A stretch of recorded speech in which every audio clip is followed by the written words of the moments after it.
You don't have to put your hand in fire to know it's going to burn. You have to be able to make decisions without having to go through it. Not every time you're going to come out without injury. So having the ability to make decisions and realize, like I said, my mom used to say it all the time, you do not have to put your hand in fire to know that it's going to burn you. Some things are very obvious. I explain to brands all the time, this is a cost implication. It's going to affect your scaling. And if they're not willing to listen, then it's going to be counterproductive. Whereas larger brands, they are willing to listen. They know that the cost implication and they don't want to be a part of it. So they know that if something goes wrong, I'm liable. So they want to make the right decisions. And I think that smaller brands don't see the full picture until it's too late, until the money is dry. Hello, and welcome to the next episode of the Beauty and the Brand podcast. I'm here with Sade Jennings. She's the founder of MFABI. It is a global fulfillment and logistics company based in Brooklyn. And she has a background working in industry giants like Gilt Group, Bobble Bar, and Tarte Cosmetics. And then during the pandemic, she actually made the leap to having her own consulting business as well as a fulfillment business. And you work with some really incredible brands and help them in their process improvement as well as in scaling. So welcome, Sade. It's so great to have you on here. Thank you for having me. I'm excited to be here. Yeah, let's get into it. So I want to hear a little bit more about your background. And you've had, long-standing career in the industry. What initially drew you to the world of fashion, beauty, and ultimately logistics? Yeah, so I actually wanted to be a fashion designer. So MFABI, I actually started off as a t-shirt clothing brand. It was awesome. It put me in a few rooms that normally would not have happened without doing the fashion. So that eventually evolved into consultancy. During COVID, we were able to help brands that were affected by the pandemic. One of the things as a consultant is as you work with brands, there is an end date. So I realized there's an opportunity to expand my services to work with these brands longer. I enjoyed working with them and wanted to expand. So I offered fulfillment services. Traditionally in my practice, I would help brands go to a fulfillment provider, and that would be the end of our relationship. So I was able to extend it. So this allowed me to work with some of the brands that are currently on our roster for 6 years. And I think it's showing our range and longevity. So you've worked with some of the brands that have worked with you, have been with you now for 6 years. Yes. And I'm excited to have 6 more years. And I think what I think about is how can this be a marriage? How can I continuously evolve with these brands? Just so excited about the fulfillment space and logistics and the fact that they give me the opportunity to support them. So I don't take that for granted. Absolutely. And I'm actually curious, and maybe we'll get into it a little bit more, of how you continue to evolve to, like, how did you manage, as a startup? Because you yourself were a startup. Right. So how did you manage to scale up with those brands that were scaling up? Like those 6-year-old brands that you've been with, like, how did you manage to keep pace with them? That's a great question. I think first, when I worked in corporate, and some people can relate, you try to step out of your department and you often get the rejection of no. So I did inventory, I did shipping, and I was interested in packaging design. I was interested in process improvement and a bunch of other things, accounting and financing. And sometimes you don't get that expansion when you work for corporate. They want you to do your job and your job only. So exactly. So when you're an entrepreneur, you get the ability to wear many hats. Some people love it, some people don't. And I'm one of those people that love it. So when I go into a brand's office or their location, I usually start with operations and then I expand. I do a lot of proof of concepts. So when you're a small brand, you don't have the portfolio or the examples. So I would do things at cost or low cost to help the brands kind of get over a problem. And then that allows me entry into the door. Kind of diversifying the product assortment or service that I offer helps me with longevity because the brands understand that they wouldn't get that with another provider. And something that's really important is that you have to keep your ears open. You have to know what's going on in the market, whether it's you're a designer, a beauty brand, or service provider like myself, you have to keep relevant. As a consultant, I'm able to see what other brands are doing and what brands are doing well and what brands are doing poorly, and then taking that and then being able to provide a great service and recommendation. I think anything that you do, you have to take it seriously. You have to make sure that you show up. Your do say ratio is accurate. Whatever you say you're going to do, you actually do it. Oh, I like That's really, really that. important. What did you call it? A do say ratio? Yeah. Yeah. Oh, You got to make that's, sure you do I'm say. going to use Yeah. that. It's one of those things where when people say they're going to do something and they don't. So you don't want to say Mhm. you're doing something more than you're actually doing it. It should be equal or you're doing more. So that's very important with brands, and it's interesting in business and entrepreneurship. That's why I was excited to do this podcast, because although I might provide a different service than some of your listeners, it's the same principles. It's making sure that whatever you're offering, you're really putting the best intent. Our clients know that we are very serious about this. When COVID happened, I was still fulfilling. While some of the brands were home, we were showing up to work every day. That's insane. Yeah. So, and it was a risk for us because we didn't know. So we had to take the proper precautions, but doing what we say was very important, and that built longevity for us. Wow.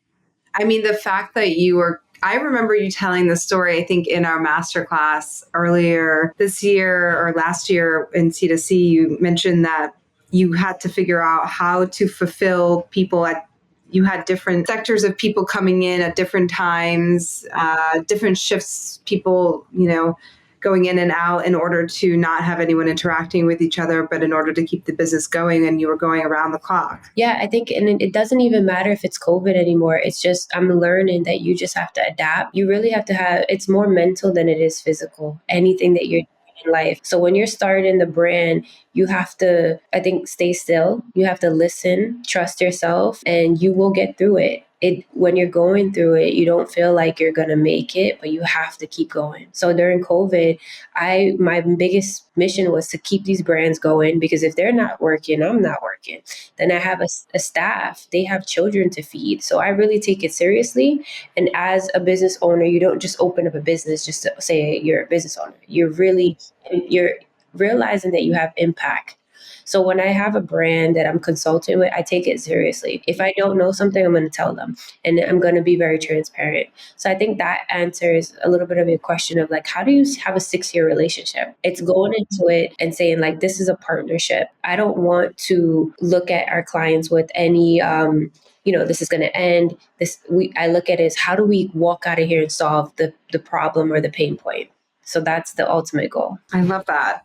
How big is the warehouse that you have now? Yeah, so we started small. So we're under 6,000 in the footage, but it works well for us. And I think it goes with our business model.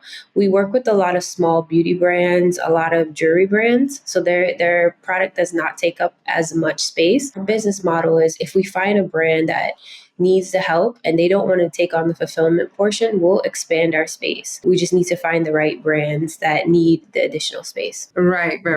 I love that you specialize though in beauty and jewelry, because I remember and maybe we'll touch on it today, the different ways to kind of think about packaging if you're looking to outsource your fulfillment, all the steps that might be involved that you may need to remove, because each step is a cost. I don't know, maybe I'll hold on. I'm going to follow up on that in a moment, but tell me, it's such a big leap that you made to rent out a warehouse space, sign a lease, and be like, I'm going to open up like a physical space. What gave you the courage to take that kind of a leap? Great question. Especially in New York City, where like rent and lease and space is so expensive. 100%. I think there's an aspect of spirituality that people don't talk about. You have to sit and kind of reflect, and it's something that you can't get a decision. You have to make that decision.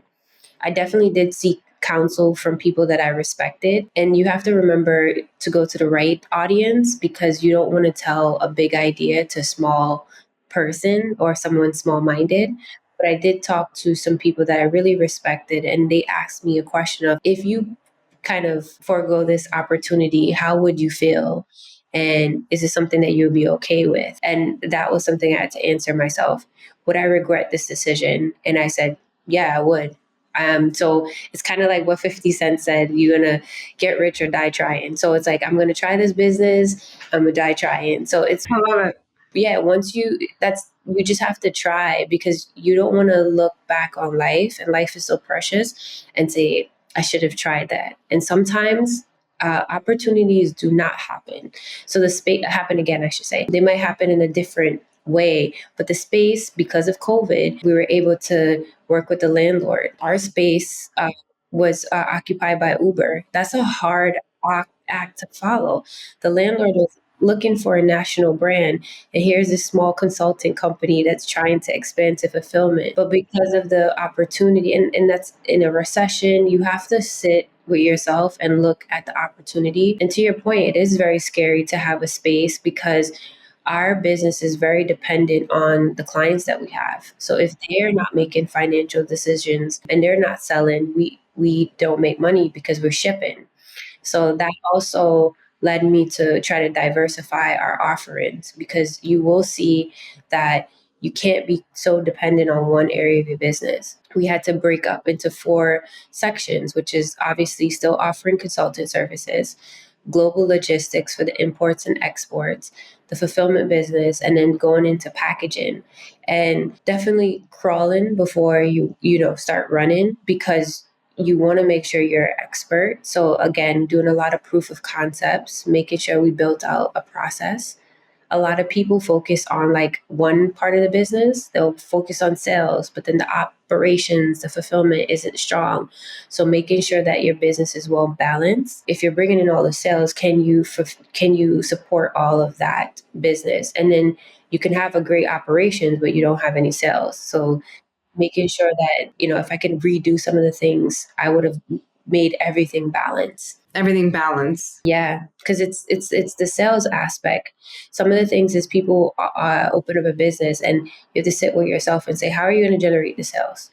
And not just, oh, I'm going to post on Instagram. How are you going to post on Instagram? You're a celebrity brand, and this person is mega star, right? And something that I learned from them is that person is already in 2027. I was so taken aback. What? Yeah, they're planning 2027. And I was like, wow, that's amazing. So it's like, we have to start thinking like that. If you're going to compete with bigger brands, this is what's happening. 2025 is already over. They already mapped out 2026, and now they're working on 2027. So one of the things that I did this year was I bought a calendar. It's called big ass calendar, and it is the whole year, and it forces you to look at the whole year. So you start plotting in what you're doing, and that's what these big brands are doing. They are just plotting in things that they think they can do, and then they work towards it. So we're no different. That's really just the secret, the planning, making sure that everything is balanced, and you actually have the how. It's not just, I'm going to start a brand. It's, I'm going to open up a fulfillment business. I'm going to get the revenue from my consultancy part of the business first. And then I'm going to utilize Instagram for the next 3 months. I'm going to post X amount of times, and this is how I'm going to track it. I'm also going to do cold calling. I'm going to networking events. You need to paper. And I'm not going to say that I did everything on paper, but I'm recommending any emerging brand, even mid-sized brand, put it on paper. Start thinking about, what does the rest of 2025 look like? What does 2026 look like? What are your milestones? What are your revenue per day? What is your revenue goal for the month? How are you tracking your numbers? Do you have a bookkeeper? There's so many little things like this that I didn't know that you learn along the way. It's interesting. I'm hearing like planning far in advance, which I love to do with my founders for our business as well. And then reverse engineering like our end goal. And so I use like the EOS system now with my team, which it has been a game changer. And you have like your VTO, which is like it's got your 10-year, the 3-year, the 1 year, the 90-day, and then, the month and the week. And that's been really helpful to break it up from like, okay, there's the long scale, but then how does that actually apply to this week? Like, what am I doing this week? What is my team doing this week, right? Because I think if you don't scale that back, like that 3-year goal or that 10-year goal back to, well, what's happening this week, then it's going to be hard to get there. Yeah. Like, it has to be like this thing that I'm doing this week, this project I'm working on is going to roll up to that 90-day and then year and 3-year and et cetera. One of the ladies that work with me, I'm going to get her a t-shirt. It says, how you start is how you finish. Literally checking in, what is this week's goal, and assessing it. And these are things that aren't the funnest, the sexiest. It's part of the business, but it's the things that you have to do in order to be a successful business. And as entrepreneurs, you wear so many hats, and sometimes the hat, you got to switch from sales to finance, and you need a minute and it's uncomfortable. And I'm learning that you have to be very okay with being uncomfortable. You have to do the things that you don't want to do. Actually do those things first, get them way, and then focus on the other thing. Force yourself to do it. Absolutely. Otherwise, we're just spinning our wheels and doing like the little tiny things that don't actually matter. Exactly. Like editing, like rebranding for the fourth time. Mm-hmm. It's a big, like, I see that pitfall all the time. Tell me, actually, speaking of pitfalls, what's the common mistakes that you see? I mean, you see emerging brands, you also work with big brands, you work with celebrity brands. Like, what's a common mistake you see growing brands make, and number one, how do you help them avoid it? But number two, what are some of those mistakes that you see? There's a few, and it's like they're all equally important. Slow to hire, quick to fire. Meaning, like, you need to have right people. And I think when people start a business, they're so excited. You have people and you want to be nice until you can't be nice. Don't even just go into it. If this person doesn't work out, just cut it. It will hurt. Just cut it. The more you prolong it. And then it's also like people don't write things down. It's like literally walk around with a notebook. When you are in a meeting, people, just take notes. I promise you, you build that habit. It's a muscle. Making sure that you put things on the calendar, make sure you set your goals. And I think it's, again, hiring the wrong people. And I've seen mid-sized businesses that have the potential to grow, but they don't listen to the right people. I worked with a founder where she actually realized that the person in charge put her in a really bad financial position.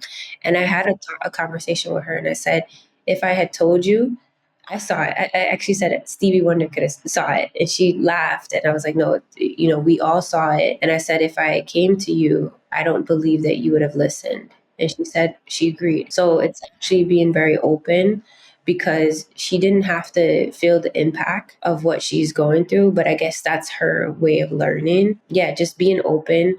For me, I've had some issues with like an accountant, and you have to kind of pivot. So, me as a new entrepreneur, I trusted my accountant. And then you trust them until they make a mistake. And then you want to believe that everyone is going to do right by you, but you can't guarantee that. So now, learning what I learned, I have 3 different people that I consult with. I have my main accountant, then I have another person that checks that accountant. Wow. And I'm a small, I'm not a huge person, but you need to make sure you have the right people in your network, people that's going to be here to support you and do your fact checks, because it does hurt. I don't think people know the implications of a business. Like yes, you're protected because you have the business and it's incorporated, but you're also liable. You owe the government money. You have to make sure your insurances are intact. You can't just trust people. You need to read everything, even if accountants, being an accountant is not my expertise, but you have to say, walk me through this document. Oof. Yeah. I feel like I get so in the weeds sometimes. And it's tough because it's like you want to be high level and you want to exactly be working on the business and not necessarily in the business. But I also don't fully, I'm in the weeds with every single area of the business too at the same time. Yeah, but I think it's you don't want to work the business, but you need to be able to present it, and understanding that you are the CEO of your business, and when you get audited, they're not going to come after your accountant. They're going to come after you. So you need to make sure that you sign off on it and you have some understanding, and also putting things in place like, hey, accountant, you're going to be liable. I'm trusting you, and you have agreements in place. I think that's another thing that they don't tell you, right? They, as in whoever is ahead of you, they don't tell you that you can't just have a blind eye anymore. You can't just expect someone to do it. You need to double check it. You need to see it with your own eyes. Lessons to be learned. So would you say like those are the key mistakes that you see like the brands that you work with make? Yeah, I mean, I personally, I have one of my best clients. If she sees a cost, she doesn't say, "Hey, it's just high. I don't understand it." She says, "Let's sit down and go through it." And I appreciate that because it's allowing her to, one, understand her business better. Logistics is not her thing. She gets a bill and it's, X amount of dollars. We bill her for that service. I want her to feel comfortable with but understanding that there's duties, taxes, there's a new tariff coming from Asia. All of these things impact your costs. You can't just say someone is expensive. Actually dig into why they're expensive. And I really appreciate her business. And I think that's why her business is so successful. She really digs into a lot of costs. She asks a lot of questions. She takes notes. She sends recaps. You don't recognize how many times a recap can save you because you have that email to say, nope, this is what we discussed. I asked you, to confirm, and you confirmed. So really, again, going back to the principle is writing it down, having your notes, doing your due diligence, and making sure you fact check everything. Okay. So tell me more about, is there a example of a brand that you've worked with that went from baby beginnings to now thriving, with your support, with your guidance?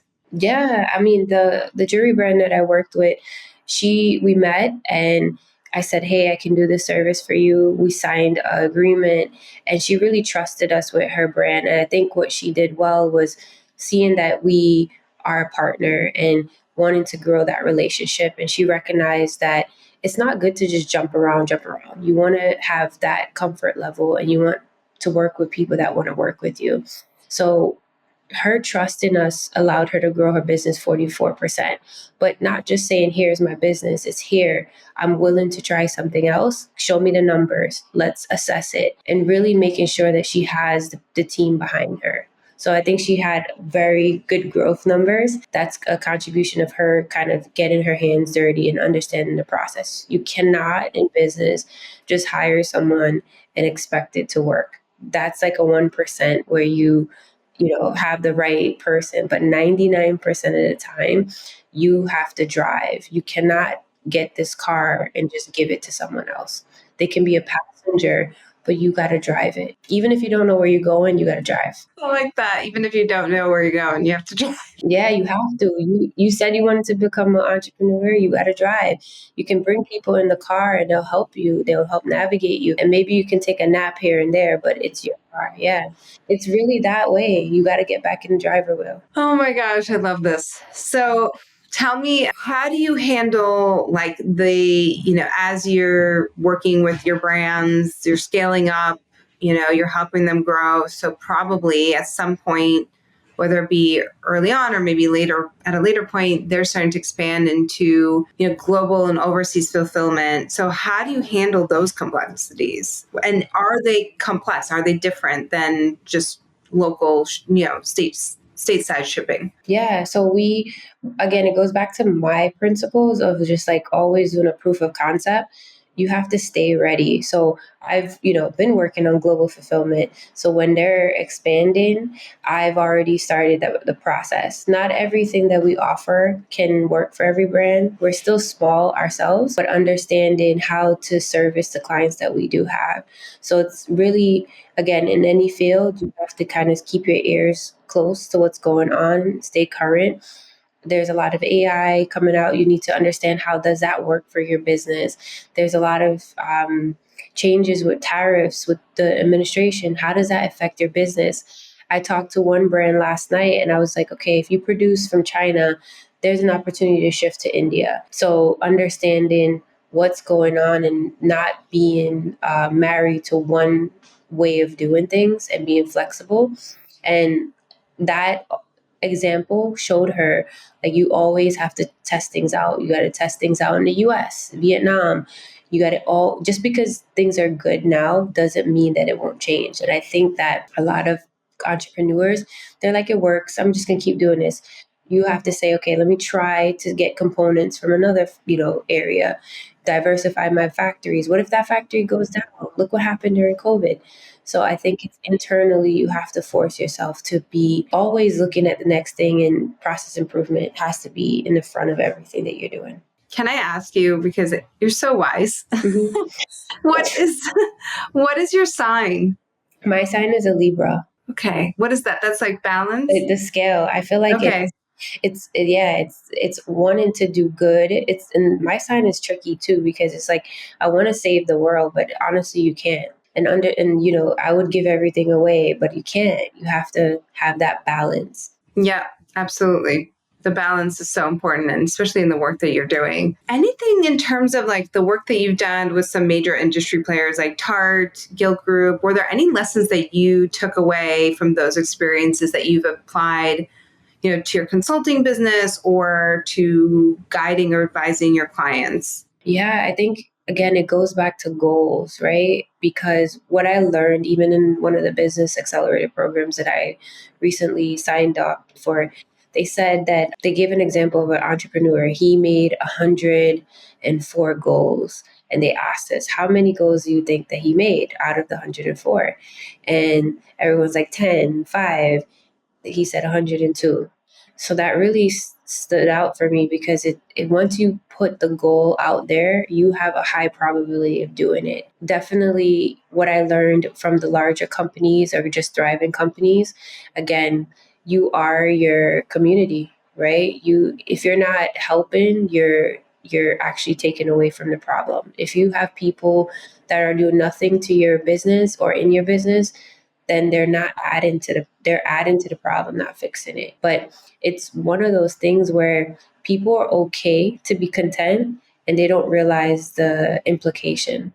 So, big companies like Tarte, they're constantly seeing what's new. A company like Bobble Bar, they were doing influencers before influencers were a thing. So being afraid to try different things, stay relevant, manage your risk. And you can do risky things, but I think don't just do it. Make sure you actually put it on paper and say, okay, if I do this, this is what could happen and what couldn't happen. So again, it goes back to the core principles of writing it down, making sure you sanity check it, have, people fact check it for you. Don't just believe anything someone tells you. Actually go look at it. I always tell my team, let me see it. I want to see it for myself. And now they're like that too. If I send them something, they're like, send me a picture. And I'm like, good. I don't feel offended by it. I want you to trust. Yeah, I don't know. I would challenge that 104 goal thing.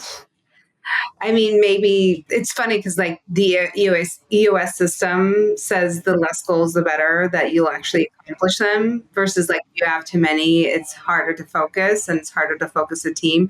But I do think that that's more relevant to a smaller team and a smaller business versus a larger scale business. Can, as you grow, of course, each department can have their own goals, their own set of 3 goals, right? Yeah, that was my only, I was like, huh. But some of the goals were like, making sure you get 8 hours of sleep. Making sure there's a home life balance. It's not necessarily always monetary goals.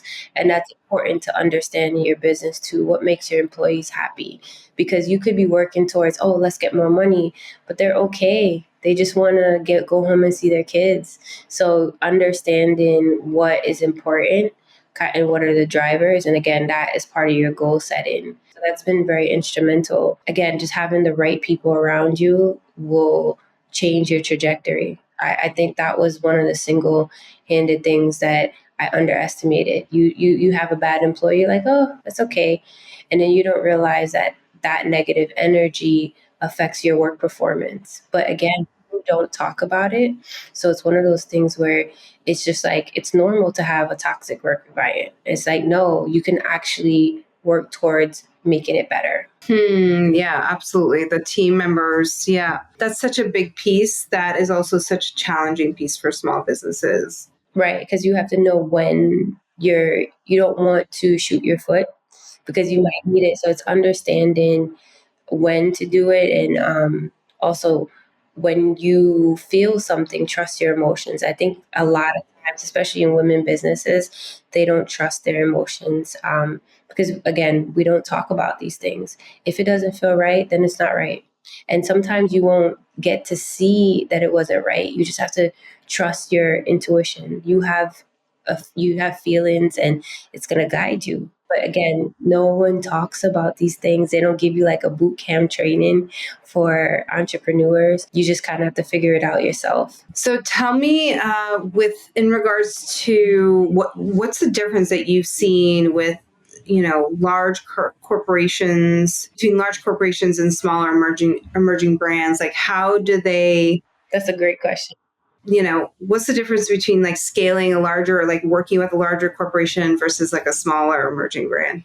Yeah. So when I work with larger brands and I give them the numbers, say for example, like a box design, I was working with a large company and they were going to they wanted decorated boxes. And then I said, I gave them an analysis. I said, one, we need to be eco. The deco is not eco. Two, it's going to be more money. Three, people are just going to throw it away. And then I also provided data, and then they made a sound decision. Where I work with smaller brands, they're like, no, packaging is key, and then they run themselves dry financially to support this idea for them to then discover that they didn't need it. Wow. Sometimes it's always so. As a consultant, I have to sit back and say, okay, it's a cycle. I can't force my ideas on them, but what I can do is guide them. But I see it where entrepreneurs for smaller businesses, they tend to have to go through the lesson to learn the lesson. Whereas larger scale businesses, they look at the numbers and they make decisions based on the best decisions that they can based on the numbers. Yes, yes, yes, yes, absolutely. No, you're right. I think it's interesting because even in the work that I do as well, it does sometimes seem like some founders do need to go through those lessons themselves, in order to see the truth, which is so challenging when you know better, or like you've been there, for whatever reason. I think it's a mindset, because you don't have to put your hand in fire to know it's going to burn. You have to be able to make decisions without having to go through it. Not every time you're going to come out without injury. So having the ability to make decisions and realize, like I said, my mom used to say it all the time, you do not have to put your hand in fire to know that it's going to burn you. Some things are very obvious. I explain to brands all the time, this is a cost implication. It's going to affect your scaling. And if they're not willing to listen, then it's going to be counterproductive. Whereas larger brands, they are willing to listen. They know that the cost implication and they don't want to be a part of it. So they know that if something goes wrong, I'm liable. So they want to make the right decisions. And I think that smaller brands don't see the full picture until it's too late, until the money is dry. Yeah. So it's interesting because I'll have principals, from a year ago, and then they go through and then they're like, well, let's cut the packaging, let's cut the shipping costs. Yeah. And it's just like, we could have saved ourselves a year of this, but some brands have to go through it. And I also respect that's their lesson to learn. But that's the main difference between larger brands and little brands. But it's nice that you are willing to kind of share those insights with whether it be a large brand or a small brand. It's nice that you're willing to share those insights, whether they listen or not. 100%. And that you're not just like a yes, supplier or partner who's like, sure, we'll do that. Great. It's more money for me. That's why your brands stay with you. Exactly. Okay. So then what do you feel is like one key strategy you've learned from corporate that smaller brands often overlook? And I feel like we've touched on this a little bit, but is there anything else that you feel like is overlooked? The numbers. I feel like with small brands, like it's so interesting, like a Tarte Cosmetics, every month they're closing their books and you have to look at it. Why do you think they have a financial department? This is important. Smaller brands, they barely have a bookkeeper. And I'm like, you can hire a social media person, you hire this, you need your financials. So I think that's the things that people with smaller brands, they don't stay on top of the money. And even myself, I had to retrain myself. You have to be on top of the dollars. You need to look at your money every day, even if it's uncomfortable, even if your account doesn't look the best, making sure you stay on top of the financials, having protocols for the financials. Because what happens with smaller brands is that they realize that they're losing way too late, whereas bigger brands kind of try to course correct way in advance. So as a small brand, I would tell you, strategy wise, you're in business to make money. Make sure that you keep on top of your numbers. Make sure you're logging your costs. You don't have to have an expensive system. You have Google Sheet, Excel sheet, log your costs. What are your shipping costs? If you offer free shipping, are you looking on a weekly, monthly basis what you're spending for shipping? What does that do for your revenue? When you're importing, are you considering the duties and the taxes? And again, it's not being a mathematician. It's really just looking at the numbers and saying, does it make sense? Absolutely. The numbers matter. And I saw this even with founders who are doing six figures and, not everyone's tracking those numbers well enough as they need to be. It's something that I've become really conscious about, because I remember even with my business, when I first started this business 7 years ago, even before I could afford a bookkeeper that I had on a monthly basis, like I was tracking every line item myself in a Google spreadsheet, because that's what I knew how to do. I didn't necessarily have the skill with QuickBooks and all the things, but I was like, just all my expenses and everything that was coming in, everything that was coming out, every line item. And that actually was really helpful because it made me be very strategic and aware of what was happening in my business on a weekly basis, on a regular basis. And I actually really liked doing it. Right. It's a muscle. You build it. Yeah. Yeah, it's a muscle. Absolutely. When I went to meet with my now bookkeeper, who I've been with, I think, for 4 years, she was like, "Oh, you've come prepared. Like you've got everything here. Basically, it's just, now we're going to just make it nice, put it into nice automated spreadsheets and QuickBooks and all the things." But I think a lot of people just turn a blind eye, and I didn't realize this. I thought I maybe was optimistic in that more people were kind of looking and diving deep into their numbers or tracking their numbers, and that's just not the case. So I'm putting much more emphasis on this. 100%. And again, like you having this platform is going to help, even if it helps one person, to say, if you're serious about your business, because a lot of people just say, I want to join a business. And it's like almost having a baby. You really have to make sure you understand what you're getting into. If you have a kid, who's going to watch the kid when you want to take a break? What happens when the kid gets sick? Is your partner going to be able to support you? Because you need to start thinking about this before it happens. And I don't think people advise people on that. If you have a business, your financials are not good, how do you pay your bills? So you have to stay on top of the numbers. That has to be one of the main things, because you're in business for money. And you have to realize there is another company that you are competing against that has everything in place. So making sure that you give yourself the ability to compete in those space. Anything that you're lacking, we're in an age of technology. You can literally Google it and find it. So, and that's something that I tell my team when we're doing things. I'm like, there's no way for you to fail. There's YouTube, there's Google, resources are here. So at this point, it's just an excuse. So the expectation right now when I meet entrepreneurs is like, you got to get your books together. You have to make sure you have your goals for the year. You have to set quarterly goals with your team, and then you need to sit down with them and review it. Absolutely. And speaking of the numbers, I'd love to shine light. You touched on this already a little bit, but you mentioned, you advise your brands, your founders, like, hey, like maybe you can cut back here. Maybe you don't need to, have this extra layer of packaging or whatever. Can you talk me through that and why that may be the case? Like, what are some options that could bring costs down when it comes to fulfillment that people may not be considering?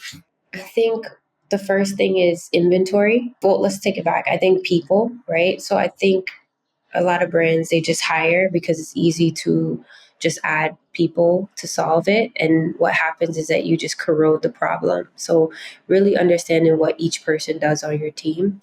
The second, for brands, it's inventory. I see a lot of brands just buy and they don't look at their sell through. And it's 3 years later, and you still have the same inventory.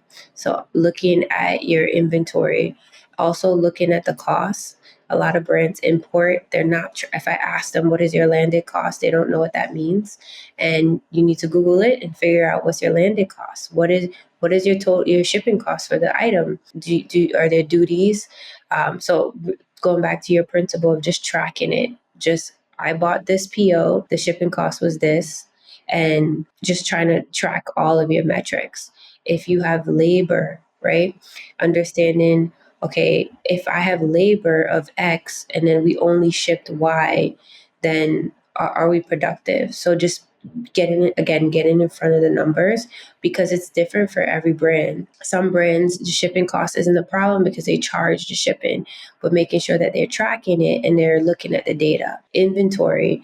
Do you really need to buy that much inventory? Is there a way for you to work with a manufacturer or have a made to order, so that way you could reduce the risk in the beginning? Do you really need all those people? It's so interesting when brands are going under, they start firing people and then they're doing the same volume with less people. So you really have to understand that and then figure out where automation comes in. So I'm always looking at automation. As someone that needs people in fulfillment, I do have my challenges of where if there's a task where I'm too codependent on someone, I have to say, how do I automate it somehow? Or how do I break it into a more simple versus complex task? So things like that. So constantly building automation on my end. So automations on your Reporting. end in order So to some things like reduce. if you know that you need to see your shipping costs on a weekly basis, figure out how to get a report. What app, if Shopify gives you a shipping cost, you need to look at it and you need to see if you're bleeding.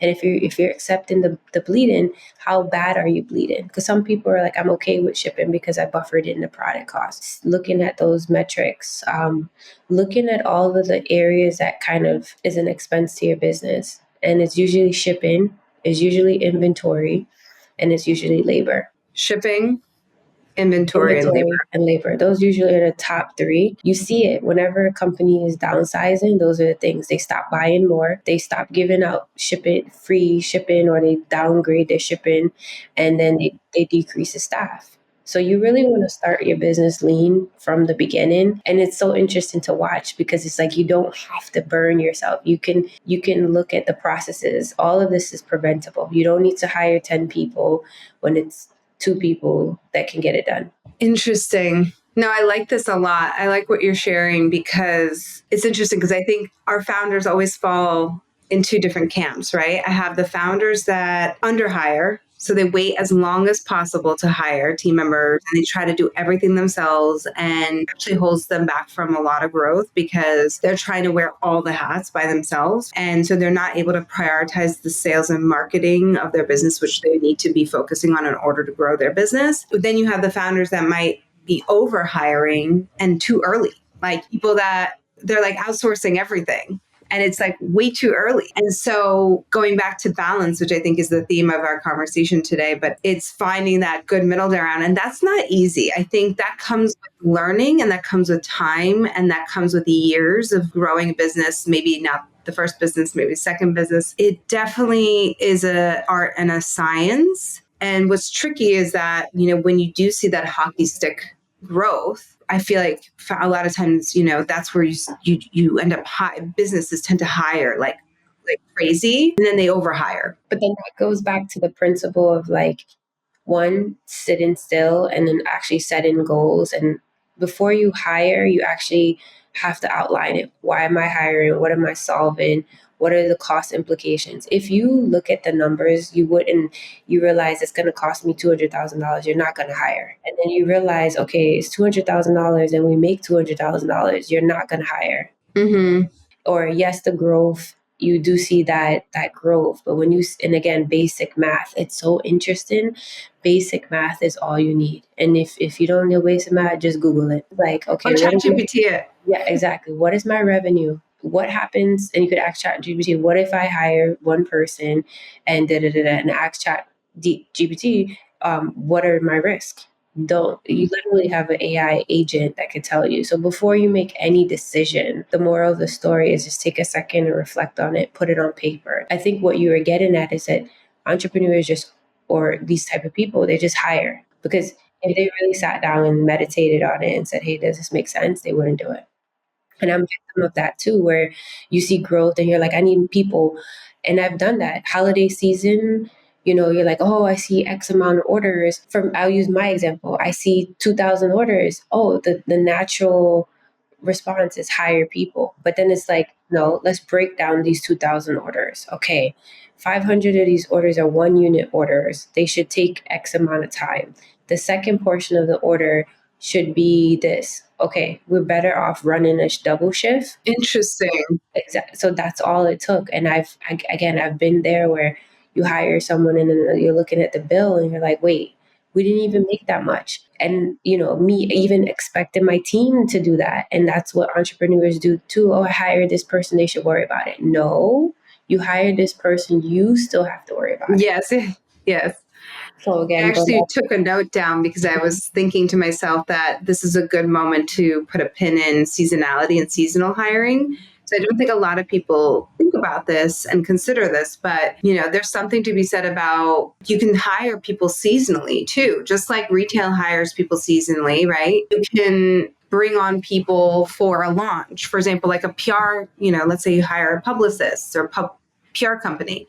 You can hire them for a 6 period of time, do an on and off situation where it's like 6 months on, 6 months off, 6 months on, 6 months off, or during like a heavy launch period or something like that. But I would also challenge you to going back to that same principle of just sitting down on that and being honest with yourself. Because that's a perfect example. You don't have to hire someone full time, but sitting there and evaluating what you need and hire right. Sometimes I talk to other entrepreneurs and they don't want to put this person in the payroll system. Really identifying, okay, how does this impact my business? So making sure that you not only hire right, you're doing the right thing. Because I think when your business is growing, we then throw out organization, we throw out processes. But again, sitting down, and it's one of those things that are very tedious and no one wants to do it. You need to list it out. You need to treat yourself as if you're going to approve it. So what are the reasons why you're going to hire? How much does it cost? And then that allows you to be very transparent with your potential hiree. So when I did that, I realized, like, when I onboarded a lady, she wanted X, and I had to say, I cannot afford it. Mm-hmm. The old me would have just said, yeah, I like her, let me just pay her more. But sitting down and looking at the numbers, I had to be honest. I'm like, I can only afford this. And, are you willing to take it? And she said yes. She could have said no, but the fact is I did my due diligence, because you need to know why you're hiring, how much you're hiring.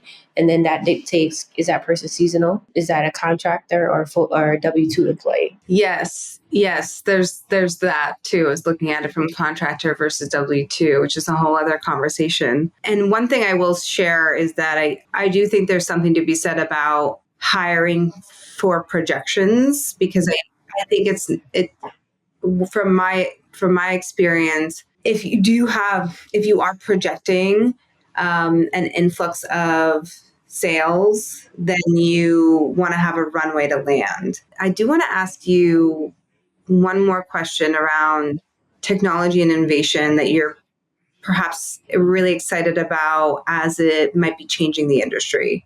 So everyone is scared of technology right now. And I actually think that you have to look at the past. Technology has always been here. I think that the social media and the content that you see is making people feel afraid, but I think it's trying to figure out, how does it work for you? Because if you look at the evolution in factories and people going more corporate, don't be afraid of the changes. Figure out how you can embrace it. You see ChatGPT, there's so much technology, utilize it. Don't be afraid, and then figure out how you can automate things, how you can quantify it. And again, I'm going to draw you back to the principle of sitting down and making your list, because one of the things that entrepreneurs don't do. They don't do enough reporting. And there's so many tools to allow you to see dashboards. Well, one of the things I'm learning also from business classes is you need dashboards. You need to see your numbers every day. And that's also part of the AI, that's part of the automation. So figuring out how to see your numbers, get in front of it. I think there was a quote by Angelina Jolie when she was going through some hardship, and they asked her, how do you get through hard times? And she says, just go through it. So you just got to research it before you're afraid of ChatGPT or all of these other applications. Test it out, because that's someone else's opinion. And it goes back to the principle of, like, you need to sanity check and fact check things yourself. ChatGPT is a lot of people's best friends, therapists, nutritionists. So definitely embrace it. I know it's scary, but there's no way that we're going to stop it. So you have to figure out how to make it work for you. Absolutely. And Sade, thank you so much for sharing, all your wealth of knowledge. What's next for you and your fulfillment center? Are there any plans for expansion or new services? I think my biggest thing is I want to continue to empower women. I think that people underestimate how hard it is for us, and we got to stick together, share our knowledge, and continue to empower one another. Sometimes just telling someone you're doing a good job goes a long way. I want to also be a resource for people. I don't want people to go through what I had to go through. Sometimes mentorship is not always available. So just doing like a platform like this, I hope that we're able to help people. I want them to really sit with themselves and make better and more conscious decisions. I wish that I sat with myself a little bit more. I wish that I wrote things out a little bit more. I think that maybe every Sunday you sit there and you work on your plan. But that's something that we're working on. Amazing. And how can people find you? You can email me at Sade at MFABI Fulfillment. We're really excited to help other brands. Even if you just need a resource, I get it. If you just have a question that might seem difficult to you, just reach out. So it's SADE at MFABI. Always happy to help. Amazing. And thank you for this. Yeah, thank you so much for coming on, Sade, and for sharing It's your always a wealth of pleasure. knowledge. It was amazing, and we'll do this again soon. Thank you. I really hope we help someone. So I'm so excited about that. Yeah, absolutely. I'll talk to you soon, Sade. Stay well.